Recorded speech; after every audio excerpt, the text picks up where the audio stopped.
প্রশ্ন হচ্ছে যে পার্টি সদস্যরা তো এখন বেতন নিচ্ছেন না, এখন চলছেন কিভাবে? ধরেন আপনাদের আহ্বায়ক ওকে জনাব নাহিদ ইসলাম কি করে এখন দিন গুজরান করছেন?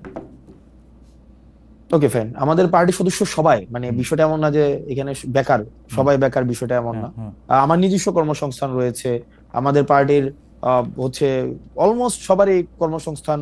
আহ, যাদের নেই হুম, সেই জায়গা থেকে আমরা হচ্ছে পার্টিতে, আমরা ব্যক্তিগত জায়গা থেকে আমরা ডোনেট করি। হুম, যেমন আমাদের পার্টির সদস্যদের ইনিশিয়াল 5,000 টাকা করে হচ্ছে আমরা হুম, সদস্য ফর্মের এক ইয়া ছিল, মানে হুম, পার্টিতে যারা মেম্বার ছিল। হুম। তারপরে মান্থলি বেসিসে হচ্ছে আমরা সেখানে ডোনেট করি। না, সেটা তো দলের জন্য।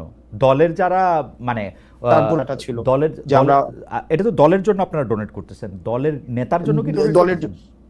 না, দলের নেতার জন্য আমরা ডোনেট করছি না। সেই জায়গা থেকে যেমন আমার আমার জায়গাটা, মানে হুম। আমার জায়গাটা হচ্ছে যেমন আমার আহ, আমি আমার অর্থনৈতিক বিষয় নিয়ে না আপনার সাথে না না, এর সেটা আগে ঠিক আছে, টকশোতে সেটা কথা ঠিক বলা আছে, হয়েছে। আমি আপনার কথা হ্যাঁ, জানতে চাইছি না। কারণ আপনার কথা, আপনি বহুবার আপনি এই প্রশ্নের সম্মুখীন হয়েছেন, আপনার কোচিং সেন্টারের কথা শুনেছি, আপনার অনেক কিছু শুনেছি যে পার্টিতে আপনি ছাড়াও আরো অনেক নেতা নেত্রী রয়েছেন।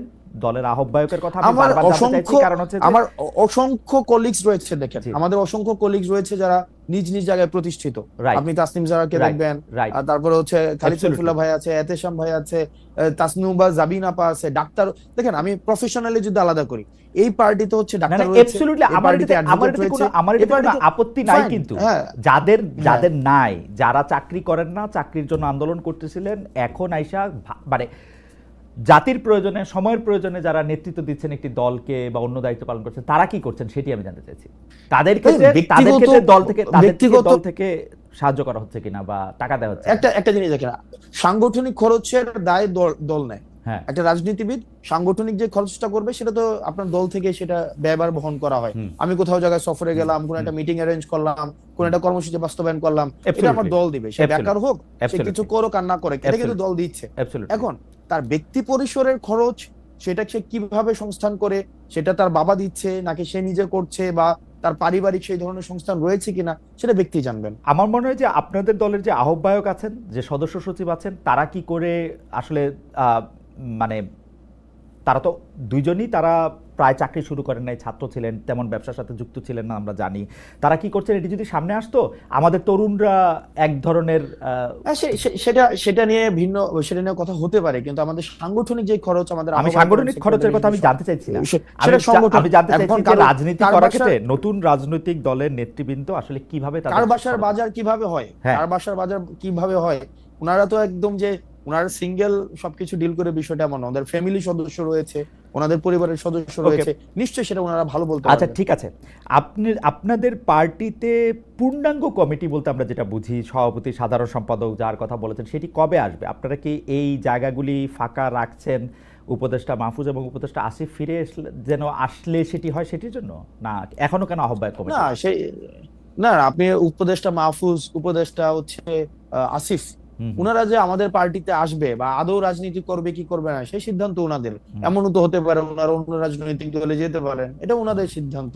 যে উনাদের মতো করে আসলে এটা হবে, আমরা কি কোনো কাজ, এটা এক ধরনের রং পারসেপশন, এটা হুম। সম্পূর্ণ রং আহ, পারসেপশন। মানে এবং আমি আপনাকে রং এটা পারসেপশন কেন? মানে রং উনারা তো পারসেপশন। উনারা তো উনারা তো আপনাদেরই মানে ভাই, বন্ধু, সহযোদ্ধা, সহনাগরিক। উনারা কি উনারা কি আমি জিজ্ঞেস করতে চাই, ওনারা কি এনসিপির প্রতিনিধিত্ব করছে সরকারে? আমার কাছে এনসিপির তো তখন জন্ম হয় নাই যখন তারা সরকারে গেছিলেন। হ্যাঁ, আমার কাছে মনে হয় উনাদের তো গণ প্রতিনিধিত্ব এনসিপি অভ্যুত্থানের করতেছে, এটা একটা, আমার কাছে মনে হয় উনারা আর আপনারা একই লোক। কেমনে মনে হয় এটা, কারণ মানে সকল কেমনে মনে হয় কথায়, ওনারা, সকল আমরা আচরণে, ওনারা সকল কথায়, সকল আচরণে আপনারা সরকারকে ডিফেন্ড করেন। সরকারের যতটুকু অংশ, দুই উপদেষ্টা, ছাত্র উপদেষ্টা আপনাদের আছেন, তাদেরকে ডিফেন্ড করেন। তারা আপনাদেরকে ডিফেন্ড না, করেন। আমরা কেমনে সরকারকে, না আমরা না, সরকারকে আপনারা ডিফেন্ড করি, সরকারের যতটুকু, সরকারকে হ্যাঁ আপনারা না সরকারের সমালোচনা না করেন না, যতটুকু, আপনারা দেখেন, হ্যাঁ সরকার যতটুকু হচ্ছে, যতটুকু, যতটুকু হচ্ছে উপদেষ্টা দুজনকে বাদ দিয়ে আপনারা সমালোচনা করেন সরকারকে। না উপদেষ্টা দুজনকে বাদ দিয়ে কিভাবে, তারা ছাত্র। দেখেন, বেশিরভাগ ক্ষেত্রে আমার, তারপর হচ্ছে দুইজন উপদেষ্টা বা আমাদের পার্টির আর দুইজন উপদেষ্টার কথা যদি কোনো ক্ষেত্রে মিলে, তো সেক্ষেত্রে খুব স্বাভাবিক না আচ্ছা, বিষয়টা, কারণ আমরা তো ছাত্র প্রতিনিধি হিসেবে ওনারা সেখানে গিয়েছিলেন। এখন স্বাভাবিকভাবে মিলা এই না, মিলে যাওয়ার স্বাভাবিকভাবে মিলে মানেই না। না, হ্যাঁ স্বাভাবিকভাবে মানে না, আমরা দেখেন আমরা তিনজন ছাত্র উপদেষ্টা আপনি পেয়েছিলাম। স্পেসিফিক বলেন, আমরা হ্যাঁ আমি স্পেসিফিক স্পেসিফিক বলি আমরা হ্যাঁ তিনজন স্পেসিফিক ছাত্র বলেন। তিনজন ছাত্র উপদেষ্টা পেয়েছিলাম। একজন ছাত্র উপদেষ্টা এসে এই দলের আহ্বায়ক হয়েছেন, দুই ছাত্র উপদেষ্টা আলাদা রয়েছেন। এই দুই ছাত্র উপদেষ্টা যখন কোনো সরকারি কাজে সম্পৃক্ত হন, রাষ্ট্রীয় কোনো যখন সিদ্ধান্ত নেন, আমরা দেখা যায় এনসিপি একই সূত্রে কথা বলে। যেমন ধরা যাক দক্ষিণ ঢাকা নিয়ে মেয়র কে হবেন, ইশাক হবেন নাকি অন্য কেউ হবেন, সেটাতে উপদেষ্টা আসিফ এবং এনসিপির কথা পুরোপুরি মিলে যায়। স্পেসিফিক যদি আরো উদাহরণ চান তাহলে আমি এইরকম বলতে পারি যে কোনো একটা জায়গায় গিয়ে দেখেন উপদেষ্টা আসিফ যদি হ্যাঁ। একটা সঠিক পজিশন নেন, একটা রাইট পজিশন নেয় কোন একটা বিষয়ে, হ্যাঁ। যে কোনো উপদেষ্টা, তো সেক্ষেত্রে এই পজিশনটাকে যদি আমরা এটাকে আবার acknowledge অ্যাবসলিউটলি করি, তো সেক্ষেত্রে সেটা প্রবলেম কি? না অ্যাবসলিউটলি কিন্তু কিন্তু বিষয়টা হচ্ছে কোন রং পজিশন যদি নেয়, সেটাকে ব্লাইন্ডলি যদি কখনো এটাকে এন্ডোর্স করতাম, তাহলে সেই বিষয়টা হচ্ছে আপনি বলতে পারতেন যে আমরা হচ্ছে ওনারা আমাদের প্রতিনিধিত্ব করছে। এই পর্যন্ত রাইট এই পজিশন পর্যন্ত দুইজন উপদেষ্টা যে কোনো সবগুলি রাইট পজিশন নিয়েছেন। না যে সবগুলো রাইট পজিশন নিয়েছে, মানে আপনি স্পেসিফিক বলেন। না আমি স্পেসিফিক বলবো না, এবার আপনি স্পেসিফিক বলেন আব্দুল্লাহ, আপনি এবার স্পেসিফিক বলেন। না সবগুলো তো রাইট, এইবার আপনি বলেন যে এইবার আপনারা বলেন যে সবগুলো রাইট নাই তো। এইবার আপনারা বলেন যে এই উপদেষ্টাদের মধ্যে কোন কাজের আপনারা সমালোচনা করেছেন এই দুই উপদেষ্টার? দেখেন এই দুই উপদেষ্টার, দেখেন আমরা শুরু থেকেই বলছি, দেখেন এই দুই উপদেষ্টার কাজকে, এক নাম্বার হচ্ছে আমাদের যে মাহফুজ আব্দুল্লাহর কাজ হচ্ছে আমাদের এই যে মিডিয়া, তারপর হচ্ছে উনি তথ্য প্রযুক্তি মন্ত্রণালয় উনি দেখেন। আমরা কিন্তু বারবার বলে আসছি, যেমন মিডিয়া নিয়ে আমরা বারবার করে বলে আসছি যে দুইজন আমাদের ছিলেন, একজন নাহিদ ছিলেন এবং মাহফুজ আব্দুল্লাহ ছিলেন, ওনারা কিন্তু ফেল করছে। মাহফুজ আলম ছিলেন, ওনারা ফেল করছে। কারণ এই যে মিডিয়া যেভাবে সন্ত্রাস ম্যানুফ্যাকচার করেছে বা বৈধতা উৎপাদন করেছে, সেটির জন্য প্রয়োজনীয় ব্যবস্থা নেওয়ার দায়িত্ব ছিল, সেটা নিতে পারে নাই। এই কথাগুলো কিন্তু আমরা সব সময় বলে আসছি। এই ব্যাপারগুলো কিন্তু আচ্ছা যাই হোক হাসান, আজকে অনেক আপনারা প্রথম কথা হলো আমি বলি, প্রথম কথা হলো যে আপনি আমার চেয়ে অনেক স্মার্ট।